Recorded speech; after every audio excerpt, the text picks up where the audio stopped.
you should be actively seeking ways to find peace within. You should be concerned Yeah. because it concerns you, but to worry is a whole nother level, right? The worry is the absence of peace.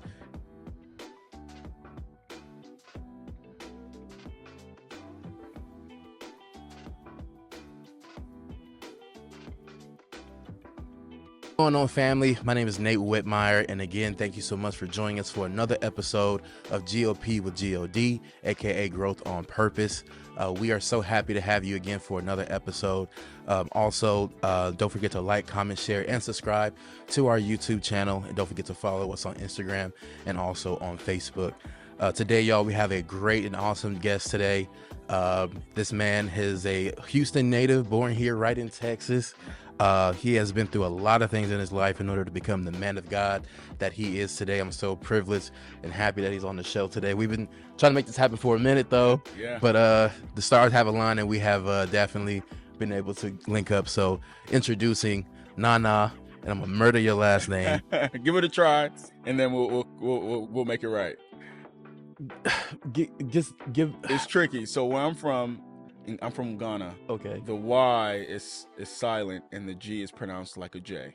So say it. Jam BB. Jam BB. Okay, I can remember if I say it.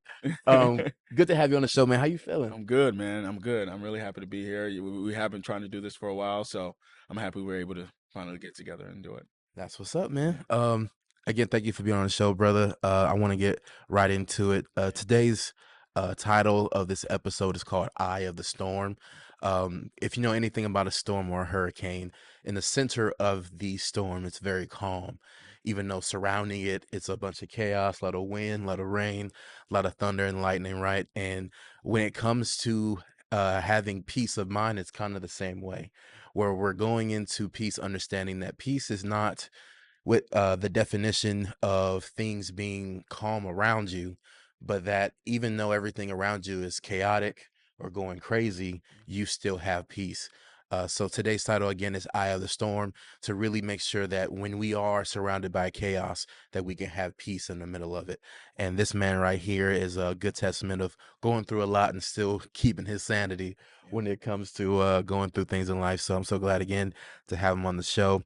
With that being said, I want to go into our first segment, digging deeper, and we're going to get right into it. What does it mean to have peace of mind? To have peace of mind is it's a state of mind, a state of calmness, free from any stress or anxiety or that come with day-to-day life. That's what I would say it is. Okay. Yeah. So yeah, definitely same here when it comes to just adding to that. Having peace of mind is about being able to handle it mentally, Yeah. not just on the outward appearance of, remaining physically calm. Because if your mind is going crazy, you still don't have peace. Yeah. So having the peace of mind to be able to have the wherewithal to make the right decisions, to make wise decisions in the middle of chaos, which, not to say women can't, but I feel like sometimes men are more of the, you know, fire putter outers than Right. sometimes women would just start screaming, talking about help me or Yeah, whatever it might we're be. problem solvers. We're the Right, problem right. solvers. Problem solvers, and that takes a certain kind of mindset to Right. be able to stay calm under pressure. You see it a lot in sports with head coaches or quarterbacks or basketball players, where it's like, okay, this just happened, but I gotta calm down, figure out what is whatever, have a quick forgetful memory, and just move on to the next play or whatever it might be. So I know being able to do that is very important. I know you said in sports. I know you're an LA guy, so Phil Jackson is huge on that. Mm-hmm. Despite the challenges they're facing as a team, as the head coach, he's always calm. He doesn't react. Yeah. He has a kind of a stone cold expression because he knows that if he panics, the team panics. So he's always at a calm state, at a peace of mind, Mm-hmm. and let's find a solution to get through this storm. So Yeah. Same thing with another great Bill Belichick. yeah, You yeah. almost never really see him screaming on the Yeah, sideline rarely, unless rarely. it's like maybe like something ridiculous at the refs, Yeah, but never a yelling at a player or whatever it might be to lose his cool. yeah. He's always so methodical in that way, and sometimes it does help to think with a level head, right? So that's so important. I love that. Um, why do you think it's so many people today struggle with having peace? That's a really good question. I know I know social media plays a part in it. Um, but I also think we put a lot of pressure on ourselves to perform, and that causes us to not have peace when we have those worries and stresses about what we should have, or what we should be doing, versus just appreciating where we're at and being content at where we're at, even though you want to be somewhere else. Maybe this is level one, and let's graduate from here, and then we can go to level two. But if you want to go from one to 0 to 100 real quick, Right, right. that can cause a lot of stress if you're not going as fast as you want it to, go. So I think just today we put that pressure on ourselves. We don't appreciate where we're at. We kind of want to move too fast, and it's just kind of take it slow, a day at a time, and you'll be okay. Yeah, man. I love what you said about, just like how social media impacts because it is such a Absolutely. big part of culture today Yeah. and how, you'll scroll and scroll and scroll. We kind of talked about this in our last episode with insecurities Yeah. and how comparison Hmm. will make us feel like we are lacking or we're less than because we're looking at somebody else's life or their highlight reel, right, Yeah. of what's going on with them. And then you look at what you have and what's going on with you, and all of a sudden you feel this lowness, right? So that also plays into not having peace where it's like you're constantly like, okay, I gotta continue to whatever, which isn't bad to have that mentality to want to grind and work for whatever. But when it causes you to lose sleep Yeah. or when it causes you to, you know, um, affect your health, Yeah. or when it starts to get bad, or it becomes a negative situation Yeah. and it turns into, instead of motivation to grow, it turns into a hindrance Yeah. for your growth. And that's when things start to kind of blur. So I think it's very important that we don't compare so that we can have the peace of mind knowing that we're in the best place that we can be, Yeah. which is in God's hands. Yeah. And there's no better place to be than in the will of God, right? Yeah. So that's so very important when it comes to how hard it is to have peace in life because you have so many distractions just watching the news, Yeah. hearing what's going on not just here in the US but in other Around the world. countries can have you have anxiety spikes because you're worried about how that's going to affect your life or if it might or whatever it might be. And then sometimes we look at the news and see what's going on and we're not affected at all, which Yeah. that's a whole nother episode. Correct. Correct. Correct. But yeah, like that will take away your peace. Like my mom's like she's always looking at what's happening in the world to stay current on what's happening. And there's my caller. She always hits me with the, did you know that? Yeah. Yeah. Yeah. Did you know this is happening and that's happening? I'm Yeah. like, a lot of times I just want to block out the noise Yeah. because I know for me, if I hear it too much, it will affect me. Yeah. But what I keep reminding myself is all of that is still in God's hands. Correct. And most of that is already foretold in the book of Revelation that it's going to happen. Yeah. So it's like, if he's in control, I'm not worried. Yeah. You know what I Correct. mean? So Correct. um, that's the leaning on his word and standing on his promises to know that his word is true. And that kicks in the faith, which helps your peace. Um, Next question. Can we be the cause of our lack of peace rather than an outside source? Yes, we can.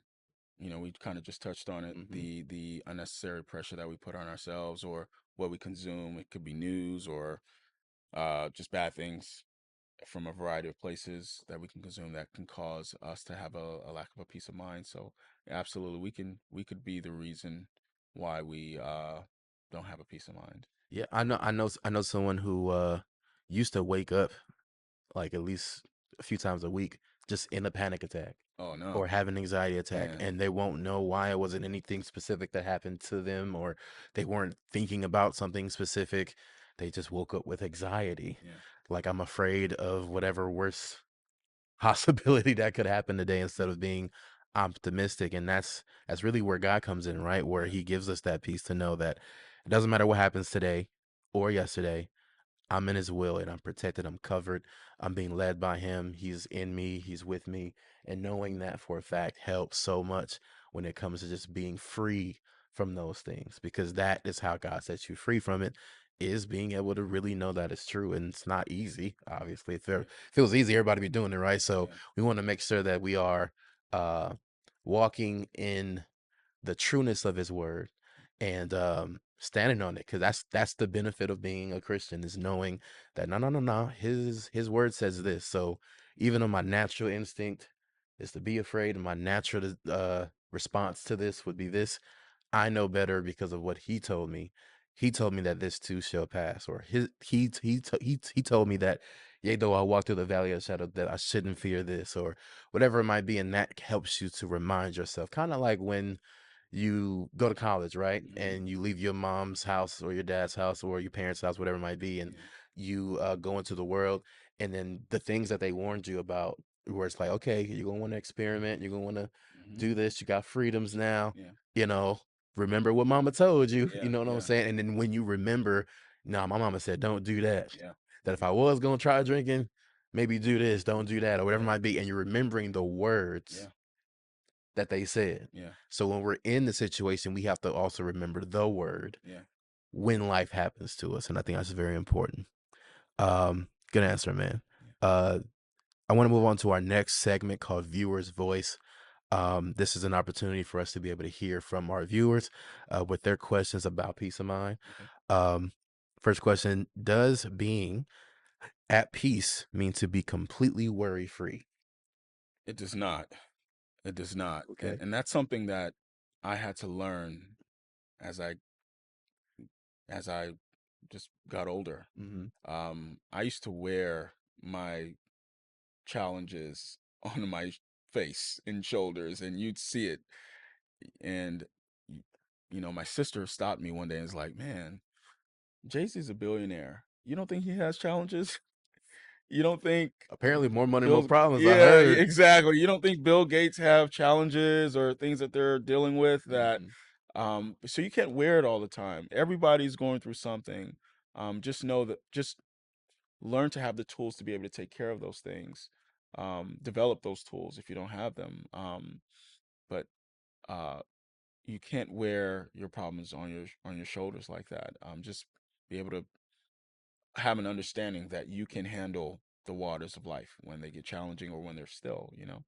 I love what you said about having the tools to Yeah. be able to handle things, Yeah. because that tells me, or reminds me of the things that we can handle or change, Hmm. to have the tools to do so.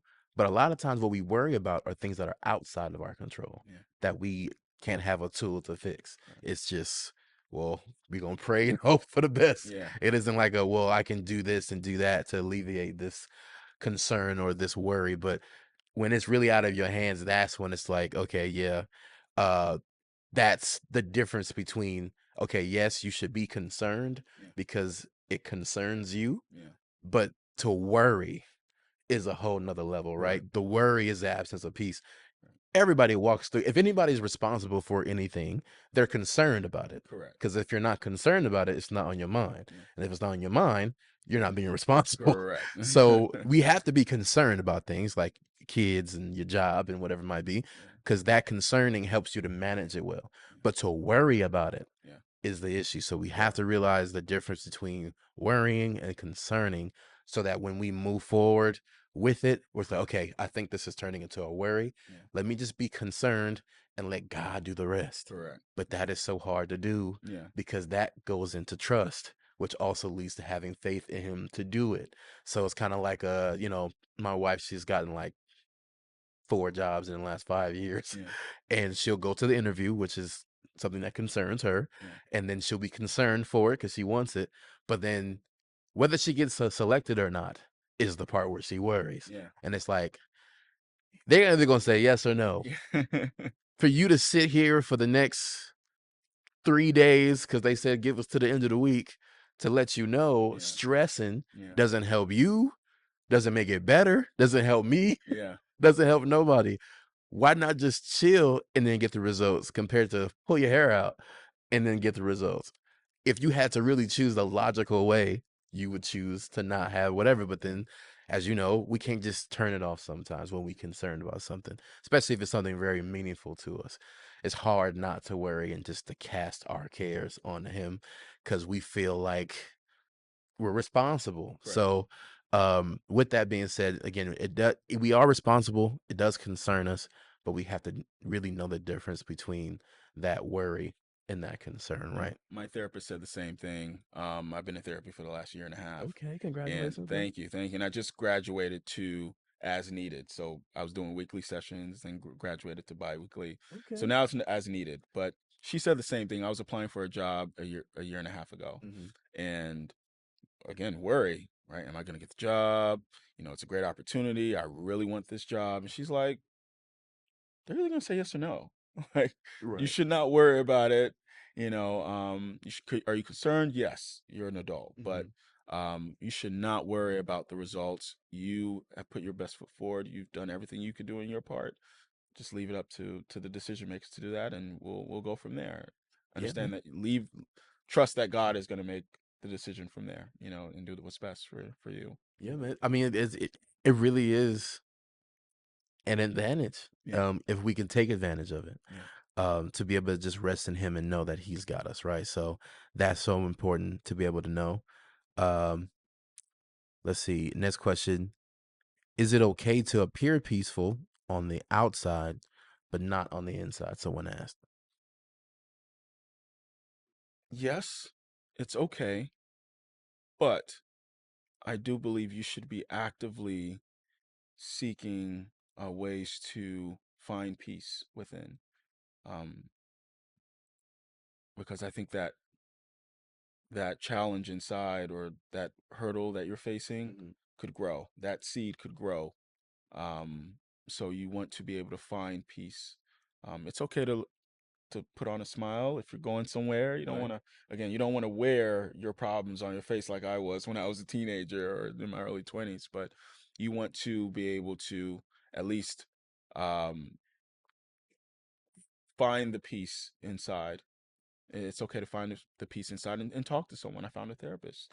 I used to have my sister that I could talk to, so find a way to find peace inside, but you don't have to wear it on your shoulders you know, like I used to. Completely agree with that. Yeah. I have nothing to say Yeah. because it's like that's exactly right. Because to answer the actual question, yes, it is okay sometimes. Like I'm trying to have kids right now. Okay. I know that if I had a rough day at work, come home, I don't want them to see stressed out Correct. dad.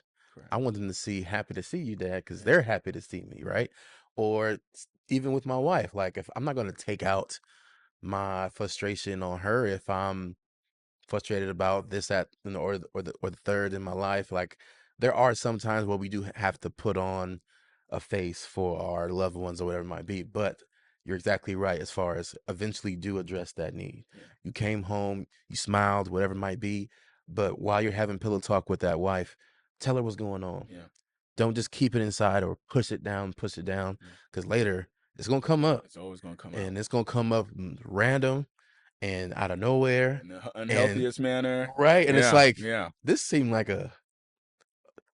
that shouldn't have tipped you off that Yeah. much. This must have been a build up, I right? am guilty, man. I am Right? guilty. You talking to me right now?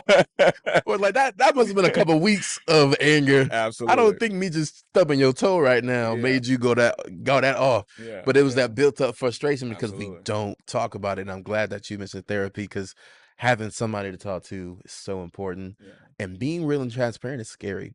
Very scary. It's also a place of vulnerability that puts us in a place of sometimes we tell ourselves that it's not okay to be vulnerable Yeah. because we tell ourselves that it's also not okay to be or to appear weak. Yeah. And that's where pride gets in the way of us being able to know whether to get that out, because if we don't release it, we will not have peace of mind. I'm happy you said that because it's men's mental health awareness month. You lying? And no, it is. Really? Yeah, it is. And I this month for the first time I've seen people actively having that conversation about kind of reverse engineering how we think about Okay. the issues that we're having, not holding on to things, talking to someone about it. So it's I think as a society we're working towards kind of reverse unlearning some of the things we've learned. So I'm really happy you said that. Okay. Yeah. I didn't know that. I was planning on doing an episode about mental health Yeah. soon, but that's in July. So I'm like, dang, are you serious? Like I could have did that in June. But anyway, Yeah. I digress. I know it's also Father's Day too, so Yeah. that was a whole bunch of other stuff. But yeah, man, like with what you said, I think it is again okay to put on that, but like you said, eventually get it out, Correct. or that's gonna come up one day on somebody that's undeserving, right? Of that. Well, really, no one deserves your blow up volcano that's been Correct. boiling for years, Correct. but it's kind of like that calm before the storm, and then next you know, boom, it's raining, Yeah. and no one knows why, right? Actually, there was a comedian, or is a comedian, called Bill Burr. You ever heard of him? He was talking about how he works on his anger, and how a lot of his childhood stuff boils up, and how he was just shove it down Wow. and shove it down. Like even when he had to give away his dog because it was a rescue, but they just couldn't have no more. It's biting everybody. So even though he felt that, his wife cried for days, but he never allowed himself to Grieve the loss. breathe. And it's Yeah. like, as a kid, he was basically traumatized by his dad all the time, as far as yelling at him, whatever it might be. And Wow. he was like, I don't want to pass that down to my daughter. Wow. I don't want to continue that generational curse of anger. Yeah. So I'm learning now with my daughter to be gentle and never let her see that side of me, or whatever it might be. And yes, we are learning as men that just because that's all we know, because dad did it or mom did it or whatever it might be, does not mean that we can't also change. Yeah. Because most, I would think, have a thought to, well, I didn't like what my dad did with this, so Yeah. I'm going to change that. Correct. It's as simple as that. Yeah. And sometimes we think, well, I turned out all right, so let me just do it to them. Yeah. And it's like, well, what if you Yeah. got the same results with Yeah. just a different approach? Yeah. And as you know, all people are different, so they all learn different. I remember playing football. You can yell at some players, cuss them out, saying, "Man, you're born. Ooh. You were trash today. What the heck is going on?" It's like, all right, step my game up. Yeah. You say that to another kid, he quit. Look, look, man, and I'm Houston, Texas, man. We're football Right, right. crazy out here, and I'm the same way. Where football's a rah-rah sport. I Hmm. never played before, and that's like the culture. You got to yell into them, get them fired up. Yeah, But for me, I'm man. Come on, man. We're gonna go out there and kill him. yeah, Let's go do it. yeah. That's what you get out of me. For me, it was kind of half and half, because I played defense, which You have to be causes you to fired have a up. certain kind of mentality to go out there. But Exactly. then when I did mess up, only motivation made me want to go out there and do better. Yeah. Like hearing my coach say, "Hey, you're better than that," or "Hey, man, you got this. Go out there and whatever." Not, "You're paying what?" Yeah. You know what I'm All saying? types of vulgarities. Yeah. Now I'm Yeah. overthinking on the field and Yeah. questioning myself, and it's like Yeah. I did respond better with motivational speak, more so than someone tearing me a new one to Yeah. motivate me to be better. Correct. So Correct. everybody learns Everyone's differently, and different, man. having the wherewithal to know that Yeah. by knowing the person that you're teaching, or that you're around, or that you're married to, or in a Yeah. relationship with, or even friends with, is so important to be able to aware, like, that person reacts to this person has thicker skin than that person, Right. this person will be more real with me than this person. More so, when I need somebody to put some sugar on it and be nice, I'll come to you. Yeah. When I need somebody to say, look, you tripping, I'll come to you. You know Yeah. what I'm Yeah. saying? Yeah. To have that wherewithal to know the difference between people, so that you can understand that's the dynamic of that relationship. Yeah. And that takes awareness. And sometimes we don't always have that awareness, and we just Correct. continue the cycle because that's all we know, Correct. right? Uh, I want to move on to our next segment called What Works. Okay. So, for what works, this is when we go into talking about what works for us when it comes to peace of mind. When we are in the middle of that storm, do we really have peace inside, or are we right in it? So for me, knowing, like I said, being exactly where I'm supposed to be helps me to have peace. My biggest fear in life is being outside of the will of God. I'm going to say that again. My biggest fear in life is being outside of the will of God. Powerful. there's nothing for me to fear if I am in his hands. Yeah. But when he is no longer covering me because I'm going off to do whatever I want to do, Mhm. that is when I'm susceptible to not only my own faults and my own desires and my own weaknesses, but now the enemy can attack me because he's no longer covering me. Right. And it's kind of like being a kid, right? Yeah. Your mom said, "All right, well, do this. Make sure you're home by the street lights. Yeah. Don't talk to strangers. Don't do this." When you're outside of your parents' will and you do talk to strangers, you are out past the street lights and all that other stuff. You are now putting yourself in danger and you don't even know it, but you feel like you're just doing what you want. Yeah. But the words that God is telling us helps us to remain safe. So as long as I'm in his word, as long as I'm doing what he wants me to do, as long as I'm following that instruction, I don't have to worry about a thing Yeah. because he's with me, and that gives me peace. Even when it comes to making decisions, I know that, okay, I might not know exactly what to do. You didn't come down and write on tablets like Moses what to do Mhm. or whatever it might be, but you did tell me that you would always be with me, that you'll never leave me nor forsake me, which tells me that whichever decision I make, you're going to be with me with it. So if it's the right decision, doors are open, all that stuff. If it's the wrong decision, you will get me back on track somehow, some way, as long as I continue to listen to your voice. Yeah. Because not every little decision he'll be able to just whisper in our ear and tell us, but we'll be able to just discern what he wants from us by knowing him. And the only way to know him is by knowing his word. So sometimes making those decisions is just based off of whether you know his word or not, which is how, Jesus was able to fight back while he was on the mountaintop with the devil. The devil was like, "I'll offer you all this, I'll offer you all that," but he fought back with the word, saying, "Nah, the Bible says this." And as long as you know what the word is, you can fight the enemy. That's why it's considered a sword, right? That's how we fight, is by saying, "Is this decision, or is this path that I'm on contrary to what God wants for me?" How do I know that?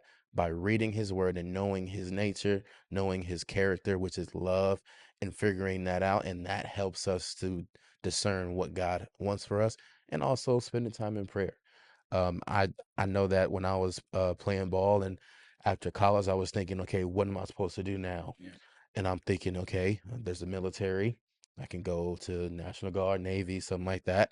I can go to community college, this and the third. And it's like, okay, which direction do I go? And I said this on another podcast, but I went to like a young adult Bible study. I was like 20 at the time, and it was very clear. God was like, "You're gonna preach the gospel at a young age." Mm. I've been told that my whole life when I was even a kid, Yeah. but I didn't really know what that meant. Because when I was growing up, at least in California, all the preachers I knew was like 50 and older. Yeah. So I'm thinking young age is like 30. So I'm saying, okay, that's honestly after NFL. Then that's cool. Yeah. But no, I was 18 preaching my first message on an Easter Good. Sunday. That's good. And that was because at that young adult Bible study, God made it very clear that these group of men that you're in a circle with praying, they're all young ministers. And these are the people I want you to be surrounded with. And I always had a love for, English majors when it comes to like book reports, essays, wherever it might be. If you think about it, preaching is nothing but just one big book report. Yeah. Yeah. You read the book, you Or write down what they've studied over the last week. Yeah, absolutely. exactly. Yeah. So I love doing that. I love talking. I Yeah. love, doing that. I was always the one praying out our team out to the field. I knew that I had a relationship with God. I was known as a church boy, but then also I was really good at football, so captain of the football team. So it's Yeah. like I was respected in it. But then there's like other people who I know, like it was the pastor's son who was a little bit not as accepted, and then there was this other kid who always used to run around with a Bible, and he was considered weird or whatever it might be. And it's like there's no difference between me and them Yeah. except for the sport that I play Yeah. and the respect that I command on the field.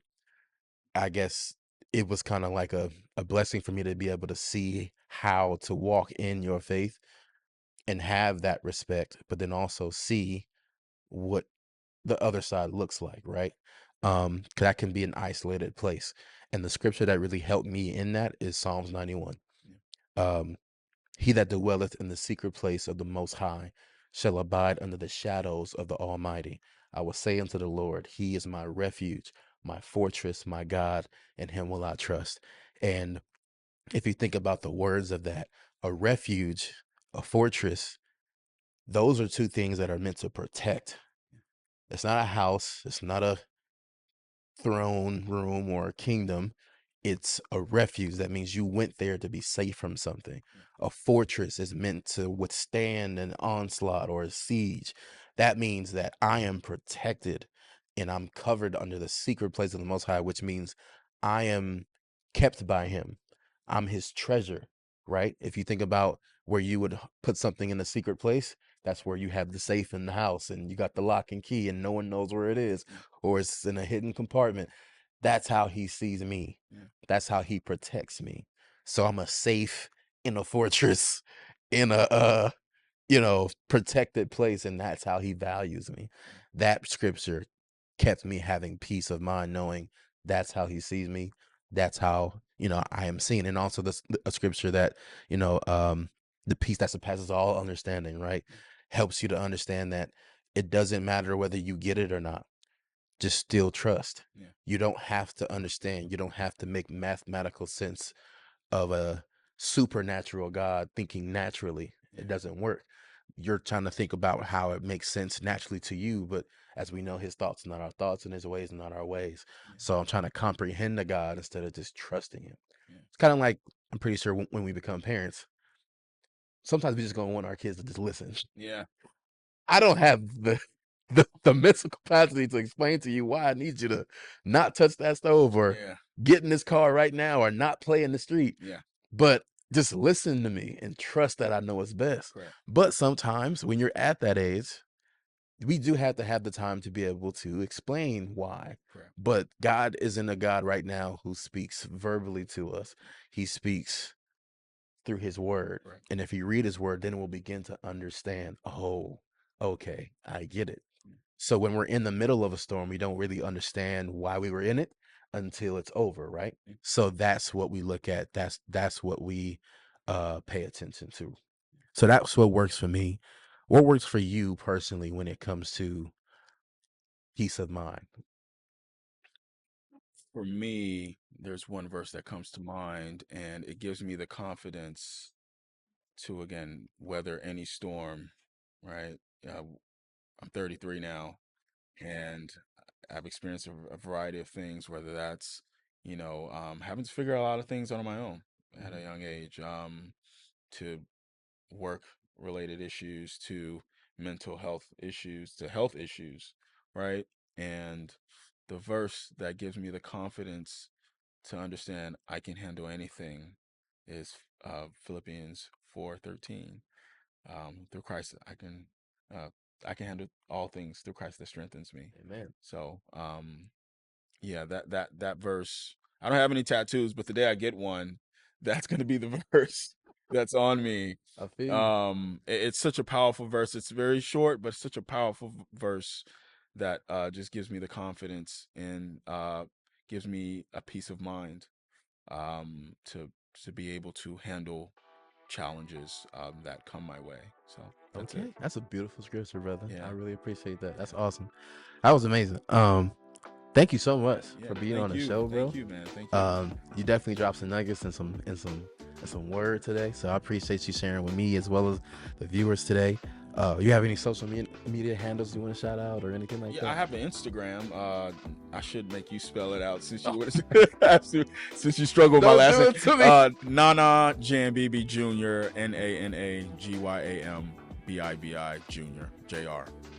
On Instagram. That's really my only social. Right now. Okay, cool. Yeah. Well, thank you again for being on the show, brother. Thank you again, guests, for watching. I do appreciate each and every one of you guys that tune in to our show each and every week. I know we've been kind of spotty.